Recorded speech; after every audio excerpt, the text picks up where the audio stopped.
Olá a todos, eu sou o professor Chico e hoje vamos fazer demonstrações importantes sobre o lançamento oblíquo.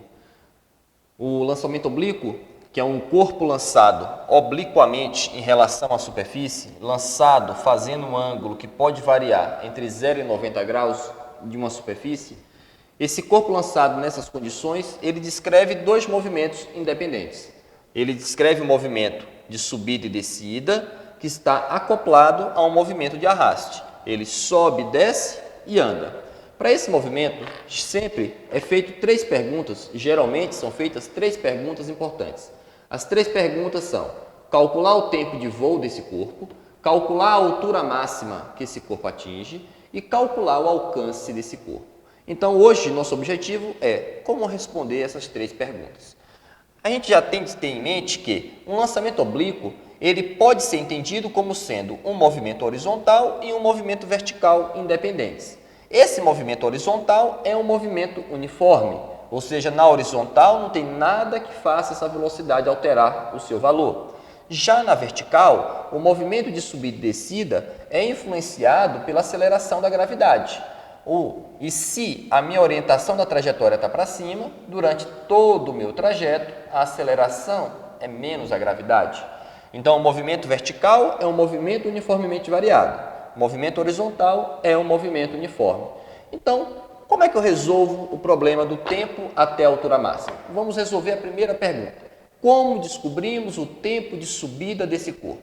Observe bem que ele sai da superfície com, na vertical, uma velocidade que é a velocidade vezes o seno do ângulo, que é uma componente dessa velocidade. Quando chega na altura máxima, a velocidade vertical, Vy, é igual a zero.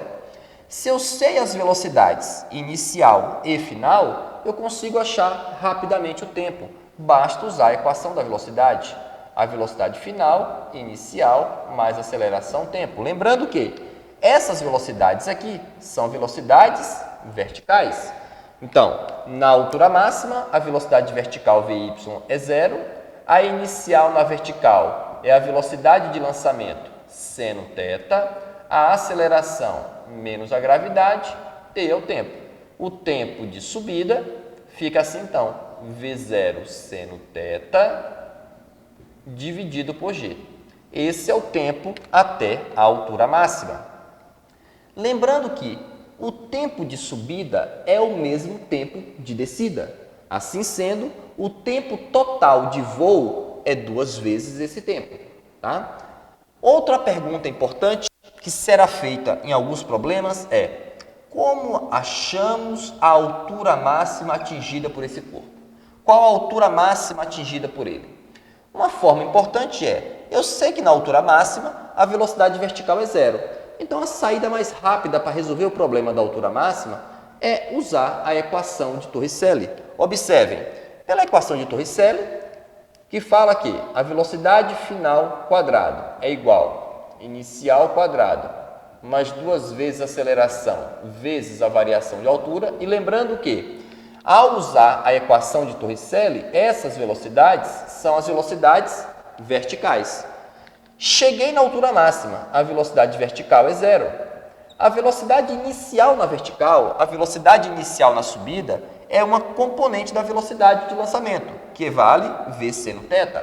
Então, a velocidade inicial na vertical é a velocidade de lançamento, seno θ. A aceleração é menos a gravidade. E a variação da altura é a própria altura máxima. Por quê? Porque se eu começo na altura zero, a altura final só pode ser a altura máxima. Assim sendo, passa para cá os valores negativos, 2gh, e lá vai ficar V0 quadrado, seno quadrado θ. A altura máxima, então, fica V0 quadrado, seno quadrado θ, tudo isso dividido por 2g. Essa é a expressão matemática para achar a altura máxima. A outra pergunta importante que temos de saber responder é o alcance. O alcance corresponde à distância horizontal percorrida pelo corpo. E o que é que nós sabemos do movimento horizontal? Desprezada a resistência do ar, o movimento que o corpo descreve na horizontal é um movimento uniforme. Sendo assim, a velocidade horizontal Vx ela é constante. Então, para determinar o alcance, eu lembro que no movimento uniforme, a velocidade sendo constante é ΔS sobre ΔT. Essa distância percorrida é o alcance. Essa distância aqui é o alcance que eu quero descobrir. Assim sendo, esse alcance é simplesmente obtido pegando a velocidade horizontal Vx, multiplicando pelo tempo de voo. Mas quem é a velocidade horizontal? A velocidade horizontal Vx é uma componente da velocidade total. Essa velocidade horizontal Vx é V0 cosseno θ. E o tempo de voo? Esse é o tempo de subida. O tempo de voo é 2 vezes esse tempo. É 2V0 seno θ sobre G. Há uma forma de simplificar essa expressão ficou grande. Na trigonometria, 2 cosseno θ seno θ pode ser simplificado por seno de 2θ. Assim, uma expressão reduzida para o alcance fica V0 que multiplica V0, fica V0 quadrado, seno de 2, tudo isso dividido por G. Essa é a forma mais reduzida para o alcance. Observação extremamente importante. Para eu lançar um objeto e esse objeto alcançar a maior distância, ou seja, para o alcance ser máximo, o ângulo de lançamento deve ser 45 graus, algo que você consegue demonstrar fazendo uso dessa expressão. Outra dica importante: se um mesmo objeto for lançado com a mesma velocidade, porém com ângulos complementares entre si, ou seja, ângulos que somam 90 graus, o alcance será o mesmo. Ou seja, um objeto lançado com uma velocidade e um ângulo de 30 graus, por exemplo, ele terá o mesmo alcance que um objeto lançado com a mesma velocidade e um ângulo de 60 graus. Procure demonstrar isso. Esse é o exercício que eu deixo para vocês.